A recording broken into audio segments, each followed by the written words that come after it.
জানেন কি দর্শক বন্ধু, সেই দিন যদি না চিনতে পেরে আগাছা ভেবে এই গাছটাকে কেটে ফেলতাম, তাহলে আমাদের বাড়িটা এই রৌদ্র তাপে একেবারে পুড়ে যেত।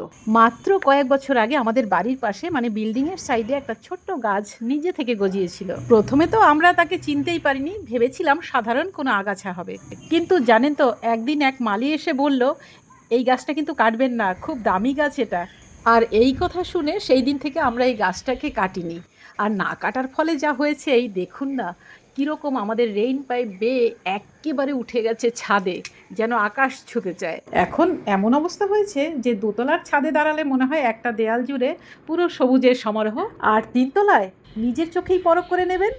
আসুন ছাদে যাচ্ছি এবার। আশা করছি দর্শক বন্ধু আপনাদের চোখকে দুদণ্ড শান্তি দিতে পারবো। এই যে দেখুন কি অবস্থা ওনার এখানে। এটা হচ্ছে তিনতলার ছাদ। এটা আসলে অত্যন্ত দ্রুত বর্ধনশীল বহুবর্ষজীবী একটি লতানো গাছ। কিভাবে ছাদটাকে একেবারে ছাতার মতো ঢেকে দিয়েছে একবার দেখুন। আগে তো ছাদটা প্রচণ্ড গরম হতো এবং ঘরে অসহ্য গরম লাগতো গ্রীষ্মকালে। এখন এরকম একটা সবুজ ছাতা থাকায় ঘরের ভেতরটা ভীষণ আরামদায়ক। আর বসন্ত শুরুতেই শুরু হয়ে যায় এর ফুল ফোটা, একটা দুটো করে ফুল ফুটতে ফুটতে একেবারে গাছ ভর্তি হয়ে যায়। সবুজ গাছে হালকা সবুজ থোকা থোকা ছোট্ট ফুল, অসম্ভব সুন্দর দেখতে। এই দেখুন, এরকম সবুজ ফুল যা সত্যি সত্যিই বিরল এবং চোখ জুড়ানো একটা অনুভূতি দেয়। ফুলগুলো যে দেখতেই সুন্দর তা নয়, এর বাজার দামও প্রচুর। কখনো কখনো তো 400-500 টাকা কেজি দরে বিক্রি হয়, আবার কখনো 200 টাকায়ও পাওয়া যায়। খেতে হালকা তিতকুটে, তবে এর একটা সুন্দর সুগন্ধ রয়েছে, তার জন্য খেতে আরও বেশি ভালো লাগে। এই গাছের শুধু যে ফুলই খাওয়া যায় তা কিন্তু নয়, এর কচি ডগা এবং কচি কচি পাতাগুলোও শুক্তো রান্না করে খাওয়া যায়। আর এই গাছের বীজগুলো দেখতে কেমন হয় বলুন তো, একদম পটলের মতো ওপর থেকে। আর এই পটলের মতো বীজগুলো শুক্তো রান্না করে খাওয়া হয় বা ভাজি করে খাওয়া হয়। এবং এই বীজগুলো যখন শুকিয়ে যায় তখন তার ভেতরে এক ধরনের তুলো হয়, তাই দিয়ে হয় দামি সিল্কের শাড়ি। শুনেছি, এটা আমার শোনা, দেখা না। এমন সুন্দর উপকারী ফুলগুলোর সায়েন্টিফিক নাম কি? ড্রেজিয়া ভলোভিলাস অথবা ওয়াটাকাকা ভলোভিলাস। আর এর পরিবার বা ফ্যামিলি হচ্ছে অ্যাপোসিনাসিয়াই অথবা অ্যাসক্লেপাইডাসিয়াই পরিবারের।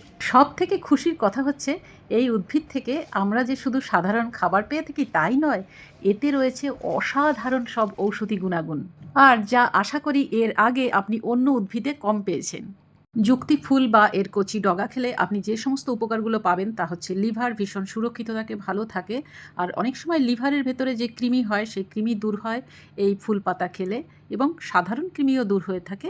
এছাড়াও এতে রয়েছে অ্যান্টি টিউমারের বৈশিষ্ট্য, যা খেলে আপনার টিউমার বিলম্বিত হবে বাড়া, এবং নতুন টিউমার আশা করি হবে না। আপনি জানেন কি না জানি না, এই যুক্তি ফুলের পাতা এবং কচি লতা দীর্ঘস্থায়ী যে হাঁপানি বা কাশি রয়েছে তা দূর করতে সক্ষম, এবং সর্দি, যাদের একদম লাগাতার সর্দি হতে থাকে তাদের পক্ষেও এটা খুব উপকারী একটি জিনিস।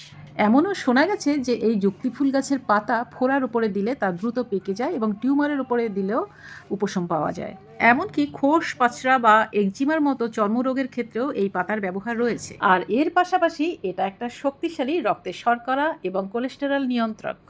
আর যাদের ধরুন হার্টের সমস্যা রয়েছে বা ব্লাড সুগার রয়েছে তাদের পক্ষে তো এটা একটা দারুণ খাবার। আবার ধরুন বাতের ব্যথা মানে রিউম্যাটিজম বা শরীরের যে কোনো ধরনের প্রদাহ বা ফোলা ব্যথা কমাতে এর জুড়ি নেই। ফোলা বা ব্যথা কমাতে এর পাতার নির্যাস বা তেল ব্যবহার করা হয়। আর অন্যান্য ব্যবহারের মধ্যে বদহজম বা কোষ্ঠকাঠিন্য দূর করতেও এর ব্যবহার রয়েছে। আবার শোনা যায় চোখের বিভিন্ন রকমের সংক্রমণ বা ব্যথায় এর পাতার রস বা ক্লাদ ব্যবহার করা হয়, তবে অবশ্যই প্রতিটা ক্ষেত্রেই ডাক্তারের পরামর্শ না নিয়ে নয়।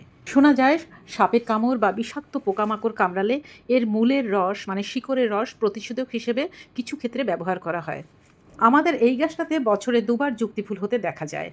আর বছরের অন্যান্য সময় মাঝে মাঝে দুটো একটা থোকা বের হয়, তবে এই চৈত্র বৈশাখ মাসে এটা বেশি ফুল দেয়। যখন গাছে প্রচুর ফুল ফোটে তখন এগুলো রোদে শুকিয়ে ভালোভাবে সংরক্ষণ করতে হয় এবং সারা বছর ধরে তাহলে খাওয়া যায়। এই দ্রুত বর্ধনশীল গাছটি এত বেড়ে যায় যে প্রচুর পাতা জমে ছাদে একেবারে বারবারন্ত, তাই আমি গ্রীষ্মের পর প্রতি বছর গাছটা ছেটে দেই, কারণ ছাদেরও তো যত্ন নিতে হয়। এই যুক্তিফুল গাছকে অনেকে কিন্তু তিতাকুঞ্জও বলে। একদিন যাকে আগাছা ভেবে প্রায় ফেলে দিচ্ছিলাম, সে আজকে আমাদের কাছে এক বিশাল সম্পদ। আপনাদের বাড়িতে অজানা কোনো গাছ এরকম আছে কি? আর আপনারা এই গাছকে কি বলেন, এই ফুলকে কি বলেন জানাবেন অবশ্যই। আর এই গাছ আপনার আছে কি নেই আমি কিন্তু চারা দিতেও প্রস্তুত যদি কাছাকাছি থাকেন। এই গাছটি আশা করি যে কোনো মাটিতেই হয়, এমনকি পাথুরে মাটিতেও জন্মাতে পারে, তবে বেশি রোদ সহ্য করতে পারে না, একটু হালকা ছায়াযুক্ত জায়গা হলে খুব ভালো হয়। এই একটা কথা কি জানেন, কোনো কিছুই অতিরিক্ত খাওয়া আবার ভালো না। আর কেউ যদি এটাকে ওষুধ হিসেবে গ্রহণ করতে চান তাহলে অবশ্যই রেজিস্টার্ড বিশেষজ্ঞর কাছে জেনে নিয়ে খাবেন। আমি আর আমার বোন আজকে প্রচুর যুক্তিফুল তুলে ফেলেছি, কারণ ও ওর বাড়িতে নিয়ে যাবে যাওয়ার সময়। এই পর্যন্তই, সবাই ভালো থাকুন আর গাছের যত্ন নিন।